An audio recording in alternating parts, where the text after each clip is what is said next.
According to Baron Coleman, there are people at TPUSA that do not believe that Tyler Robinson was a lone gunman. We're getting to where the why is becoming increasingly solved. This is going to be a fun one. You know, a little white lie, it'll go away. They'll understand. You know, like all these like ridiculous stereotypes, right? They fly private jets for work. Charlie Kirk has officially set the world record for shortest flight in a private jet again. 1 minute and 35-minute flight.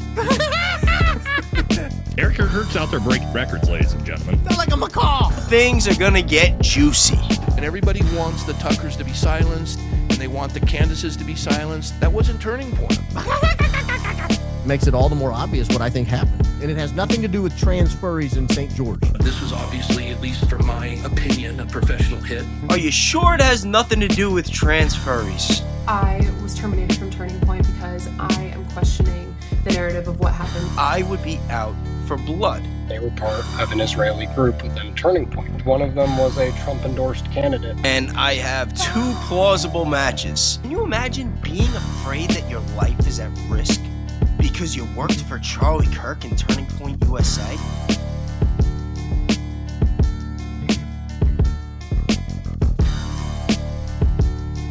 All right, folks, we're about to get into part 2 of my coverage of Baron Coleman's most recent Sunday Night Live. Now, don't worry, if you didn't watch part 1 yet, it's okay, because I split this up in a way that you could actually watch part 2 first. In part 1, we talked about the difference between dispensationalism and reformism and speculated a little bit on Charlie's views and whether or not he was a Zionist and what it was that he actually thought that it meant to be a Zionist. Because according to Baron Coleman, there is a high-up executive at TPUSA that does not think that Charlie Kirk was a Zionist. It's a great video. At least I think so. It's only 18 minutes long. You can check it out after this.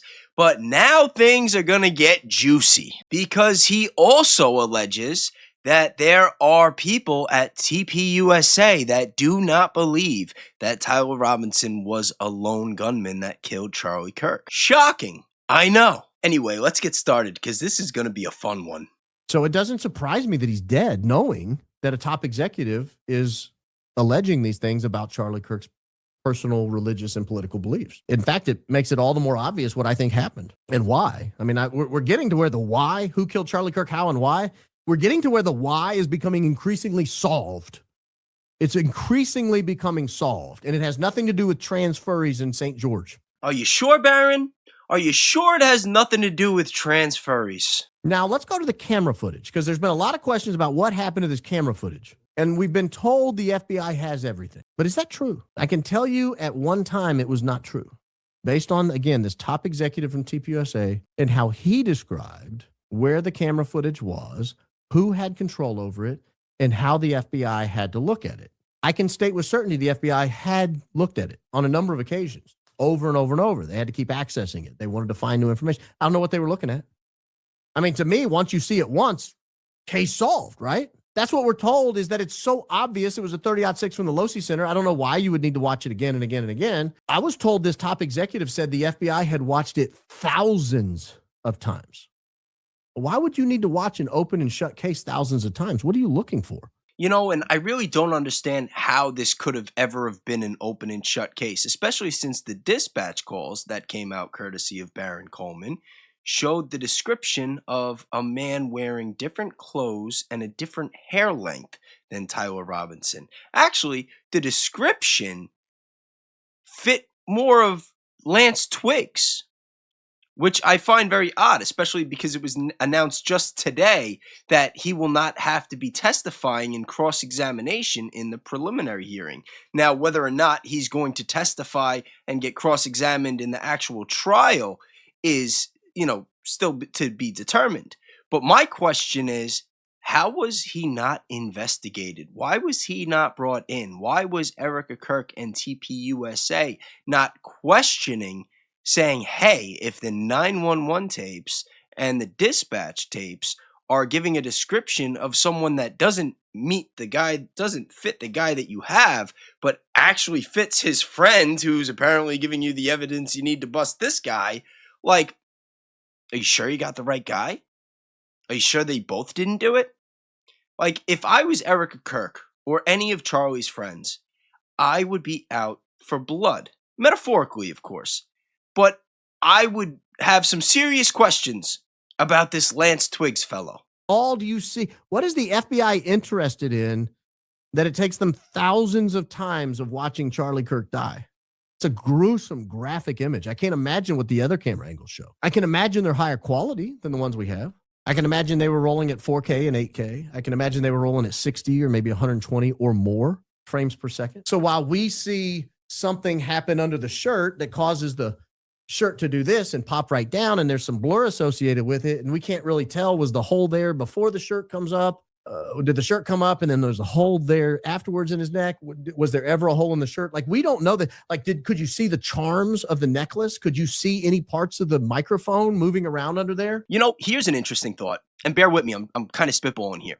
But what if it's not that TPUSA and, you know, the current administration, FBI, whatever you want to call it, either killed Charlie or are complicit with the cover-up? What if they just wanted the public to think that it was an open and shut case and that they're still investigating behind the scenes and trying to get either Lance Twiggs and or Tyler Robinson to cooperate to really get to the bottom of who was actually behind it? I mean, it's kind of a long shot theory, but considering how crazy this whole case has been and, you know, just how messy and just weird the whole thing is, I think it's definitely possible. I mean, it does get more and more unlikely after you start considering and factoring in everything that's happened since Charlie's been gone, you know, like the attempted covering up of the files, then the files getting released, then the actual covering up of the rest of the files, and then the war with Iran. I mean, there's a whole lot of reasons for a whole lot of people to not want Charlie around.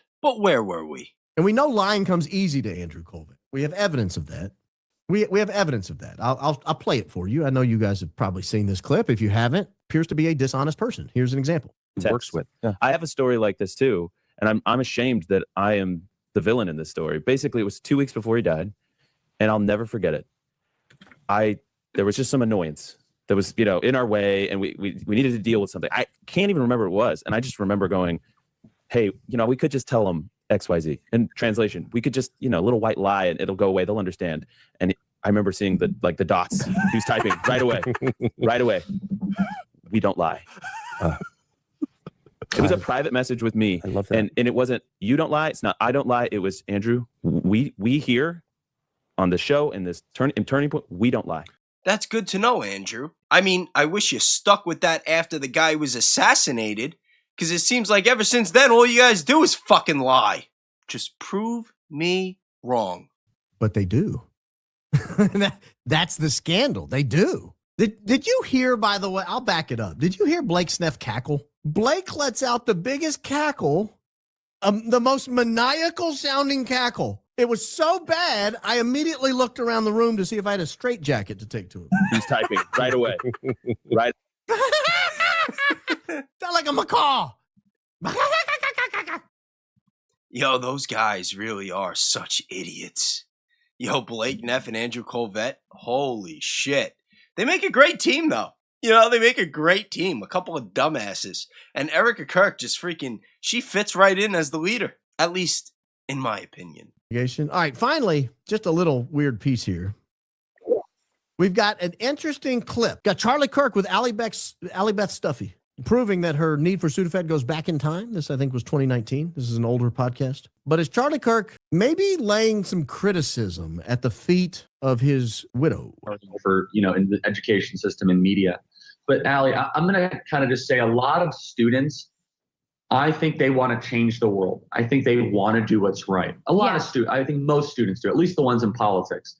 And the ones on the left, they've been told the best way that they can change the world is by giving government all this power and giving government all this authority over everyone, you know, other people's lives. And first of all, that's just not true, but it's also just not logical when you think about it. And it's also not correct in the sense that the best way to improve anything is to first improve yourself, is to act more ethically, act more honestly, Facts. Do the correct things. I fall short of this. Everyone does, right? Yeah. We as Christians believe you're always going to fall short of it.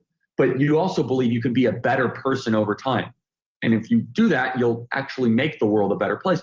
But it's so easy, Allie. It's so easy to sell utopianism to a generation that doesn't know any different, but also wants to change the world. And so that, like, I'm careful not to do this whole like, oh, our generation is so stupid type thing. I don't think that does us any good. Yeah. I think these students are misinformed, but that's different.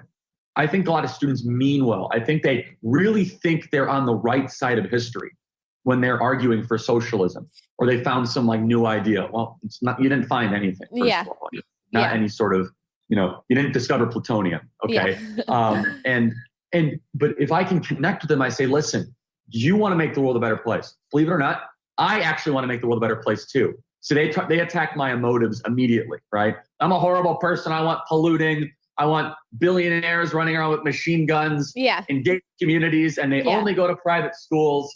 Like all these like ridiculous stereotypes, right? And they fly private jets to work. Right? They fly private jets to work.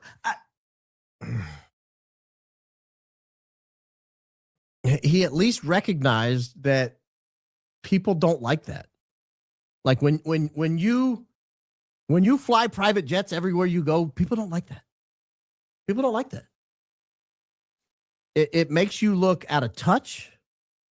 It makes you look like the billionaires that these people are complaining about. I bet you there are weeks now where she flies on a private jet at a cost of 6 figures or more than I start my truck. I'm pretty sure it was Valhalla a couple months back that made a video, or during a live covered a video where they were talking about Erica Kirk taking like a really, really short flight. Like she was only in the air for a couple of minutes. I gotta find that. Yeah, he did. And not only that, but I covered it. Hold on, let's check it out. Would that be normal? Would you not be turning in your grave? Like, what the fuck is this? I love this. Like, does anybody think any of this is normal? Oh, real quick. Also, if you guys didn't know this, apparently Erica Kirk actually broke a world record. Let's see what that was. Erica Kirk has officially set the world record for shortest flight in a private jet again. All right, so last week, Erica Kirk took a 3-mile private jet flight, and this week she took a flight that was only 2 miles. I feel like at this point she's watching my videos and trolling with us. We all know how much that woman loves screen time. The 2-mile flight she took this week was in Los Angeles, and it's actually the same exact flight Taylor Swift took. The reason Erica Kirk took this super short private jet flight is simply so she didn't have to sit in traffic. This 1-minute long private jet flight saving her from a 30-minute drive, which I can't even blame her. If she's saving 29 minutes with flying, that basically means that she has 29 more minutes on Fox News. It's not exactly clear on who was actually on this private jet flight, though a lot of people are speculating online that it could be JD Vance. And even though this flight is only 1 mile long, it's using over 180 gallons of fuel, and that translates to 2 tons of CO2 emissions, which is crazy when you realize the average person only uses 4 tons a year. Erica Kirk is doing that in 1 minute. And meanwhile, they don't want you to eat meat. They're so worried. They're so worried about the CO2. I'm not going to make this a big rant. But, they're talking about, social credit scores and carbon scores and everybody's carbon footprint. And they want your social credit score and your carbon score to, like, line up. Like, this is the type of stuff, like, people in America, like, most people don't even know about this, let alone know that it's already happening in other parts of the world and that they're already trying to roll it out here with the social credit scores. But they want to limit how much carbon you use. Why do you think they Bill Gates with the fake meat and all this other crap going on? They want us eating less meat because they say that the cow farts are emitting too much carbon. But then they let assholes like this fly 2 miles. Disgusting. 1 and 35-minute flight. Erica Kirk's out there breaking records, ladies and gentlemen. Not breaking the records you would think would be good. Again, what are we at? 4 months since Charlie was killed. Anybody else think that's just kind of fucking bizarre? Also, where's all this money coming from? TPUSA? Nonprofit? Maybe it's from the GoFundMe that's raised, I don't know how many millions of dollars at this point. Which they got us. A lot of shirt. Wild. Now, I got to get to this story with that Allie Top Files found. She does good work. You don't follow her. She's a good follow. That's right. Shout out to Allie Top Files and Chris. They are the best. This is Allie Top Files. Candace doesn't have receipts. She's going to go bankrupt. Here we go. Pastor Exodus takeover. Care for the widow. I think Erica is good. Please share to Real Candace O. Real Candace O picks it up and says, there's no way he's dumb enough to believe I am making $800,000 a week on YouTube.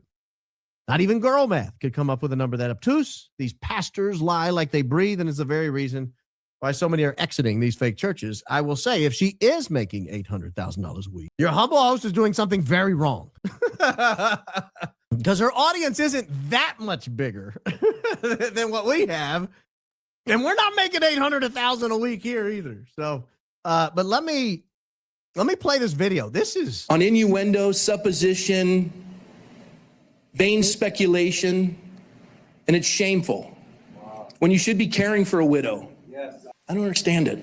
She's going to go bankrupt. This next one with Charlie's chief of security, Brian, she's done. You know, Rob Mccoy has been given a lot of shit since Charlie died. But I got to be honest with you. Because I listen to everything. Everything that I can. I don't, there's only so much time in a day. There's so many people, so much content to consume. But I always try to hear both sides of the arguments. And I don't just go for the hot takes to try to make people on the opposing side look like an asshole. I try to listen to everything and, formulate my own opinions. And I got to tell you, I kind of like Rob Mccoy. I'm not going to lie. I want you guys to listen to this clip real quick because he may have said all that stuff recently about Candace and she's done and she's making all this money and she's going to get sued, Brian Harpole, blah, blah, blah. But let's listen to Rob Mccoy just a couple of months ago, back in November.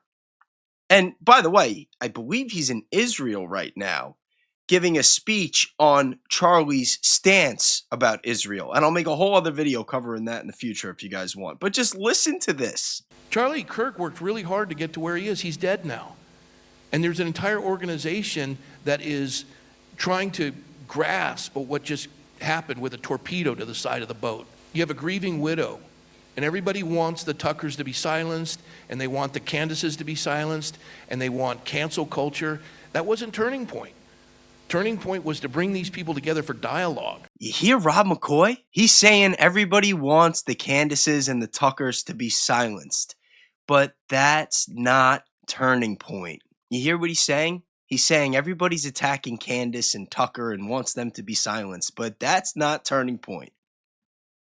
I'm telling you, I kind of like this guy. Let's hear what else he has to say. And everybody wants the Tuckers to be silenced, and they want the Candaces to be silenced, and they want cancel culture. That wasn't Turning Point. Turning Point was to bring these people together for dialogue. But they're getting attacked. Charlie was called an anti-Semite because he would stand by dialogue. He would be called a Zionist because he would bring dialogue and have Ben Shapiro come and speak. And Turning Point is a secular 501c3. We did work towards churches to bring them along because Charlie was committed to his faith. But I would say this is the work of all of us. This has risen because nobody participates in local politics. Rob Mccoy. Beautiful. Now, let's see what Rob Mccoy had to say when Charlie first got killed. Because this one's even better. Wait till you see this. Watch this next video after watching this video and tell me that you don't have some kind of soft spot for Rob Mccoy. A couple years ago, I met my now pastor, Rob Mccoy. The man Charlie Kirk called one of his closest friends. Charlie didn't die today, he began to truly live. His heart was secure in Jesus. Now speaking exclusively with Fox 11 from a hotel in Utah the night of the assassination. Had he ever expressed concerns about something like this happening? Of course, he had a security detail. He received death threats every day. Received death threats every day. He even messaged Andrew Colvett and Dan Flood the day before he died, saying that he was concerned that they were going to kill him. Erica Kirk said that those messages didn't exist, of course, and then, of course, we found out that they actually did. But whatever. All the people that believe it was Tyler Robinson, he was the lone shooter, just look at the charging documents. They always want to ignore that part. But let's hear what else Rob Mccoy had to say. This was obviously, at least from my opinion, a professional hit. Please welcome our guest speaker, Charlie Kirk. Holy shit, I almost choked. What was that, Rob Mccoy? My opinion, a professional hit. Please welcome. So, when Charlie was alive, he was his business partner, his pastor, allegedly, and one of his good friends. As soon as Charlie was killed, he was one of the first people getting in front of a camera saying, obviously, it was a professional hit. And then just 2 months later, he's sticking up for Candace and Tucker. Now, I don't know what changed after that. He caught a lot of slack when he was telling people, those lies, saying that his son Mikey was covered in blood and directing people and this and that. But maybe we went too hard on Rob McCoy. Maybe that was the story that he got. Maybe that's what Mikey told him. Maybe that's what somebody else told him. Maybe he was just on the whim and he was just regurgitating whatever image he had in his head of how it went down. I don't know. But I want to take the guy at his word here. Yo, wouldn't it be crazy if we found out that Rob McCoy is Baron Coleman's whistleblower? Come on. Now, let's take a look at some other people that used to work for TPUSA or with Charlie in some capacity and, see if we can get any additional information into this. My name is Aubrey Leitch, and I am the former public relations manager for Turning Point USA, and I was a part of the recent kind of mass termination group at Turning Point, and was let go about 3 weeks ago. And at the time of my release, I was working for the ATK company, which is spokesman Andrew Colvet's private business that contracts out with the Turning Point kind of ecosystem. So encompassing of Turning Point USA and Turning Point Action. I was working directly for him. Prior to that, I did work for Turning Point USA. So I've been with the organization since 2021. So my boss, Andrew Colvet, and I had a very close working relationship. I talked with him on a weekly, if not daily basis. My tasks were assigned by him to me. Working directly for him was a challenge and very intimidating because, he was Charlie's right-hand guy, always in Charlie's ear, constantly. It probably also didn't help with Andrew Colvet's alleged tendency of lying, but... And so it was very important to me to be an impressive and loyal employee to Andrew, to which I believe I certainly was. I did so many things for that company. I worked many, many hours outside of my general kind of understanding of what this job entailed. And I had no problem with it because I wanted to work hard for both Andrew and Charlie, for my coworkers, and for the Lord. And that was the expectation that Charlie had for us as well, was to work very hard. I really believed in the mission of Turning Point and what we were doing. So taking you back all the way to 2021 when I first started working at Turning Point, let's be honest, being a conservative was not very cool or trendy back then. I think we really owe it to a lot of the work that Charlie put in and us at Turning Point put in. It kind of made conservatism more cool and trendy. But back then, it wasn't very cool. And so it was such a beautiful thing to be kind of plopped into this place of employment where everybody was so like-minded. It was just such a fun place to work. I had nothing but wonderful experiences right from the start. But then in, I'd say around 2022 or 2023, things kind of started to change. The energy kind of had shifted within the organization as a whole. And I believe that stemmed from Charlie sort of taking a step back and kind of more taking that true CEO leadership role. And Charlie decided to entrust some of these people that had been working at Turning Point and some outside hires to kind of take more of a leadership position within the organization.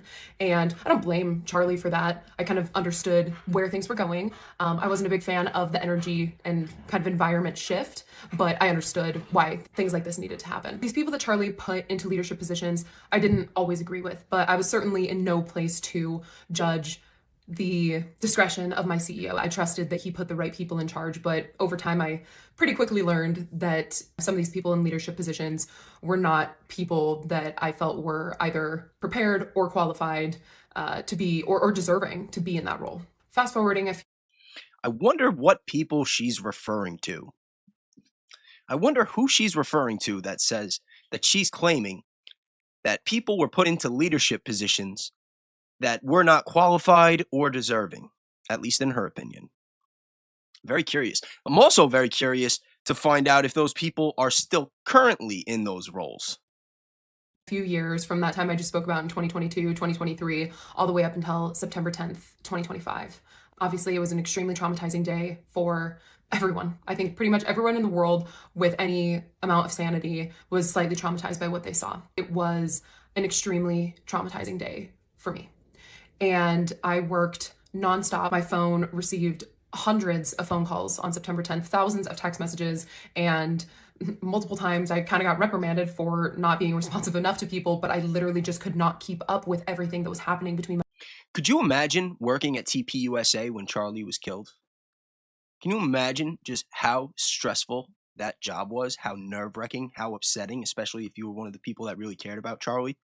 And then afterwards, they have you working, busting your ass for 70 hours a week while Erica Kirk is going to events at Mar-a-Lago, bragging about the views and bragging about how much money they're pulling in and how TPUSA is family and leave her family alone. And then, you know, you get to AmFest right before Christmas, and then all of a sudden a bunch of people get laid off. It's pretty shitty. It's pretty shitty.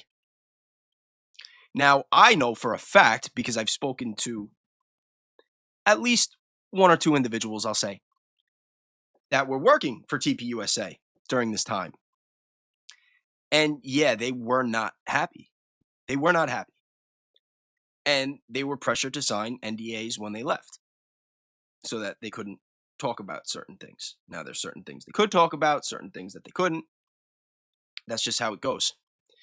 But I would love to hear everything that they have to say.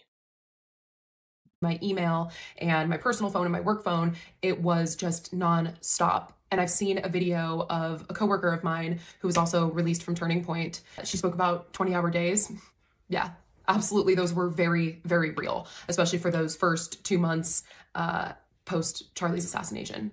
In December, we obviously had America Fest here in Phoenix, Arizona, and that was nonstop work too. And so really it's just been go, go, go for almost the past 6 months with like no extra compensation, no breaks, no real, hey, let's grieve as a family, you know, let's take some time and we'll pick back up where we left off in just a little while. And I wasn't necessarily expecting that. Charlie was someone who always expected us to push through and to continue to work. However, I think that these are extremely unprecedented circumstances in which we were all under. And so that was a huge turnoff for me at the organization, was just how everything has been handled since 9/10. During the memorial, for example, I literally did not sleep for over 48 hours. Despite all of that, I want to go ahead and fast forward to my termination, which took place about 3 weeks ago. And I was brought into an office to have a discussion just generally about my employment. It was myself, Andrew Colvett, and Marina Muniz, who is the CMO of Turning Point USA, who I used to work for when I was just full-time with Turning Point prior to joining the ATK company.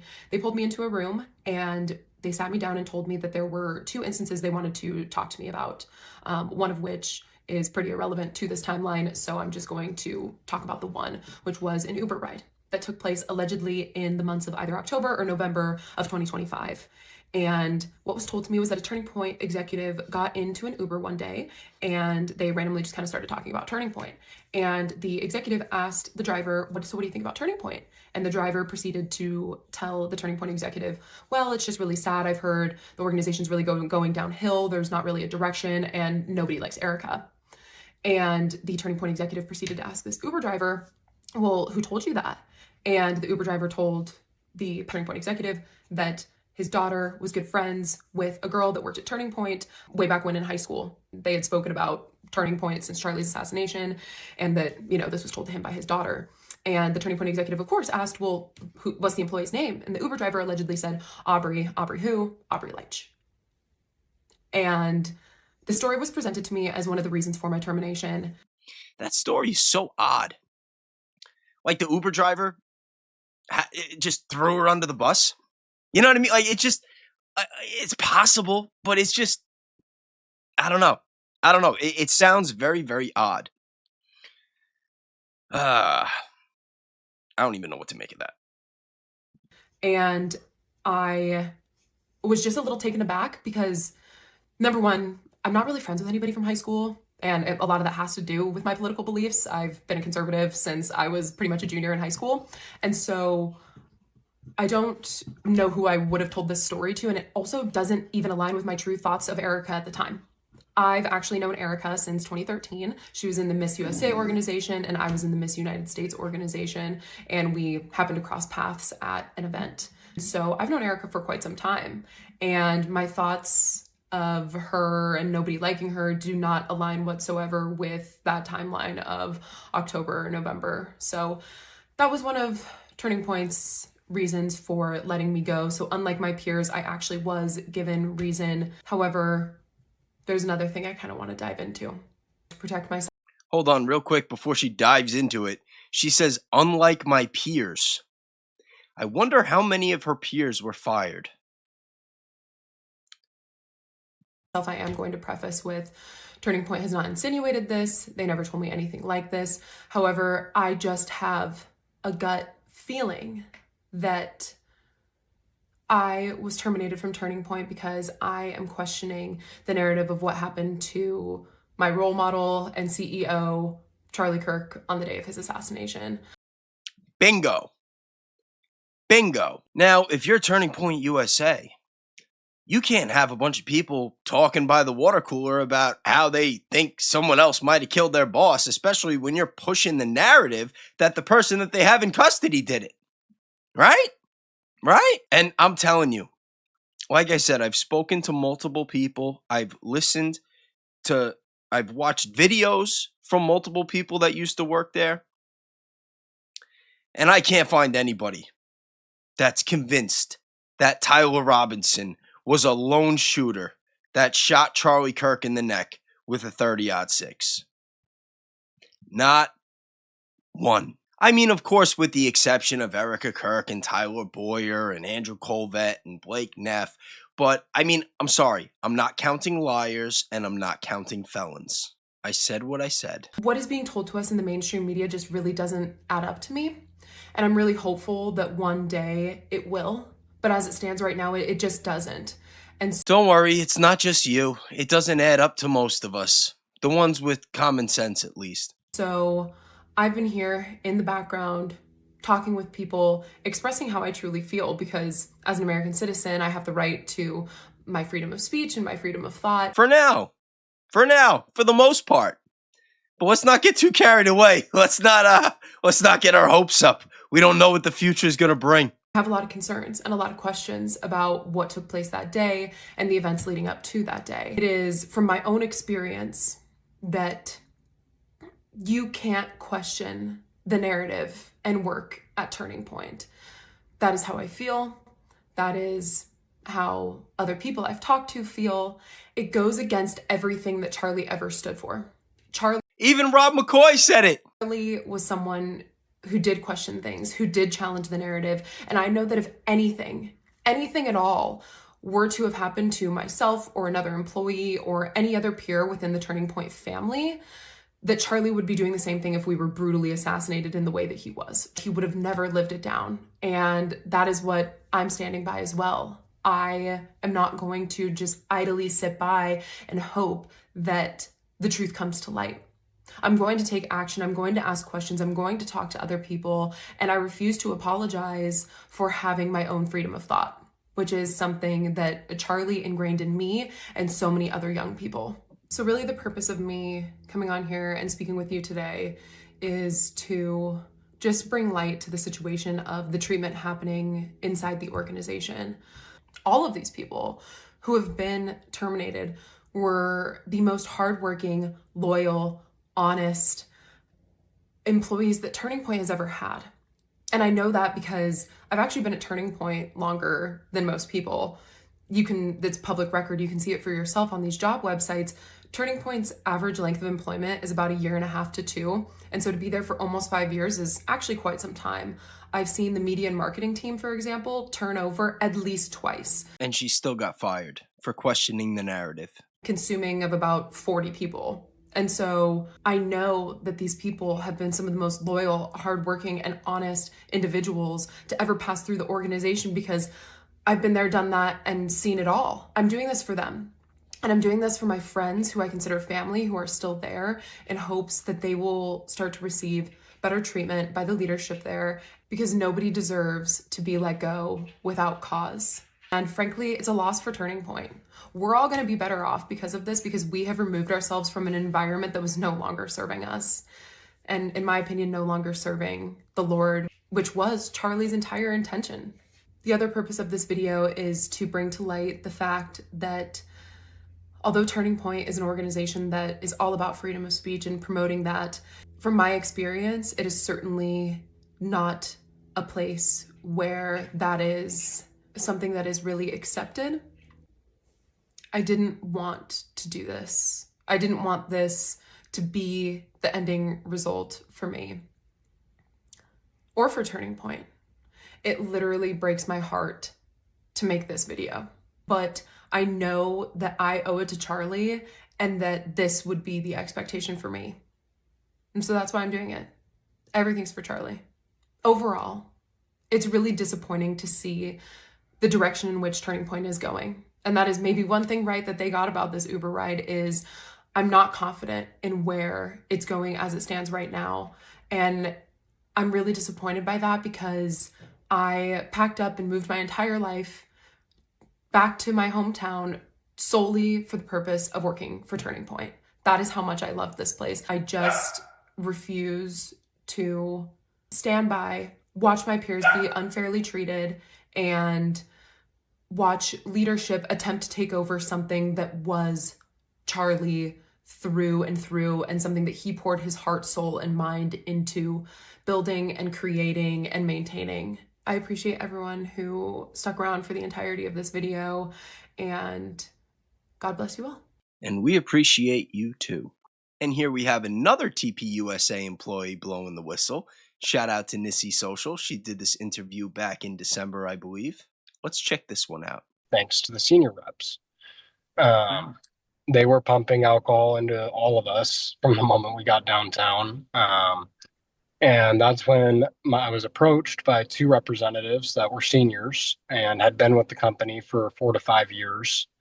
And they told me that they were part of an Israeli group within Turning Point. And I asked them a little bit more into detail of what that meant. And they said they were there to influence Israeli policies through Turning Point and on colleges to build Israel's influence. And I said, okay, that's interesting. I've never personally heard of this going on within Turning Point, but I'm not interested because that's not what I'm here for. I'm here for the Constitution, and I'm here to spread the freedoms that we have in our country and educate the students on that. Those two representatives who brought that information to you, are these names that people would recognize or no? One of them, yes. One of them was a Trump-endorsed candidate, actually, for one of the 50 states. Oh. I will say this representative was a female. And she was from the east side of the United States. But that's really as far as I'm able to speak. Okay. On that. Now, I just ran a quick search, and I have 2 plausible matches. One being Anna Paulina Luna, and the other is Elise Stefanik. Maybe, maybe not. What do you guys think? Let me know in the comments. It shows me that there was something bigger at hand. When that person came to you, what do you think that they were trying to achieve in that moment? They were trying to achieve some sort of alliance with several new representatives to support their cause, if you will. Mm-hmm. So were they trying to see if you support Zionism? Do you think that's what they were doing? Right. So after this happens, did you bring it up to anyone at Turning Point? Yeah. We did, actually. I brought it up to a senior representative who was higher up in the administration with another representative. And that was buried very quickly. There was no word on what happened after that from them. How did they receive the information when you gave it? Yeah, it was in person, face to face. We walked into the offices and told them what happened to us. The other representative I was with was actually attacked with words, not physically. But because of his race, and he was Venezuelan. He just had come to America. He escaped Venezuela. And after declining these people's offer, they went after him for his race and for his origin. They were being very racist towards him, saying that his skin color made him different, that he needed to be deported because of where he was from, and that he was a spy against Turning Point. Wow. Would it be wrong of me to say... Is it wrong that I'm wondering right now if it was Blake Neff that was... Is it wrong of me right now that I'm wondering if it was Blake Neff that was asking those questions? But I mean, let's cross-reference this with what Aubrey was saying, because Aubrey was saying when she worked there for 5 years and it was a great place to work, and she Charlie was hands-on, and she was all about the cause. She believed in what the company was saying, and then all of a sudden there's changes in leadership that she didn't understand, she didn't really trust, she didn't think that they were deserving. And it appears that right around that same time that those changes were made, that there was like this shift where all of a sudden it's not really about just conservative politics. It's not about Christianity. All of a sudden it's about raising the interests for another cause. Did you receive any harassment after you came forward? Yes, tons. I've had many former representatives that still work for the company or don't, and they've reached out to me. Former friends and colleagues have called and said, "You are ridiculous, you're crazy, how could you say such things," etc. And I've had a lot of friends walk away from me for doing this, but I understand it's the right thing to do. Are you afraid at all that you're speaking out against Turning Point USA so publicly? Yeah, I am. And I feel like my life could be at risk by doing so, but I do believe in the Lord at the end of the day, and I know that He will protect me. So I'm not afraid. Can you imagine being afraid that your life is at risk because you worked for Charlie Kirk and Turning Point USA? And you had certain interactions with people at a nonprofit organization and people in elected office? Like, what the hell is going on in America? What the hell is going on at Turning Point USA? The Lord will protect, absolutely. You've mentioned that you've had some interactions with some people that the names that we might recognize. Have you ever interacted with Tyler Boyer? Not personally, no, but I do Okay. know a lot about him. I would say that not just specifically him, but a lot of the administration at Turning Point, not to name names, would take a paycheck if it was big enough to do some wrong. Well, I do know that Tyler Boyer was one of the individuals who was allegedly involved in the electors scheme. Yeah. If you would do that, I'm sure you're open to doing other things. Right. Did you ever meet Mikey McCoy? I did not, but he was Charlie's right-wing man. A lot of the time I've heard a lot about Mikey. Personally, I do not trust Mikey, though. Why do you say that? I say that because of the actions that I saw before and after Charlie got shot. Yeah, I mean, me personally, I'm more of a Rob Mccoy guy than a Mikey McCoy guy. But that's just my opinion. That you had met Erica Kirk. What was it like meeting Erica? Well, I've told many people before, and I'll say it on the record too, is she was a kind person and she was very respectful to me, and I will happily say that because About time. About time. We find somebody that likes Erica Kirk. Listen. Got to give the guy credit. He's calling it how he sees it. it's the truth. However, I will say my views have changed on Erica in the past month Maybe I spoke too soon. or two. I believe that Erica, in my opinion, had some involvement in what happened. I'm not sure how yet, but Like everybody. It's everybody. Nobody trusts this bitch. Nobody trusts this bitch. Everybody thinks something is up with Erica Kirk. At Turning Point USA, who were actively working against Charlie Kirk. Why did you feel that way? I felt that way because there was a rift within Turning Point when I worked there, and it was a very noticeable one. I think a lot of representatives felt the same way when they were working there because we noticed very quickly that HQ and Charlie were never really on the same page about things. I wonder what they weren't on the same page about. I wonder why there was a rift. I wonder if it had to do with any of these other people that were put into power over the last 2 years. I wonder if it had anything to do with people that maybe Erica Kirk was putting into power, or Tyler Boyer, or maybe some people that got nudged in their direction from their donors. These are all very valid questions, and I want answers. And that came out and was very evident pretty quickly. Did they ever coach you guys on speaking on behalf of Israel? We were known to be pro-Israel. We had to keep a persona of being pro-Israel because they had to keep a persona that they were pro-Izzy. Sounds about right. in their terms, America's greatest ally is Israel. Why would we talk badly about them? So it was kind of a Sorry to interrupt. persona. Sorry, when you say that, I was laughing because it's like, well, America has a lot of allies. America has allies with Canada. You don't see Right. people going around advocating for the best interest of Canadians. Right. Exactly. Yeah. And that's just really weird to me personally. I thought it was very suspicious. I wonder what Charlie Kirk would be saying this week if he was still here. You know, with everything going on in Iran and the peace deal for the war that Charlie Kirk was so adamantly against, that specific nation is doing everything they can to keep from happening.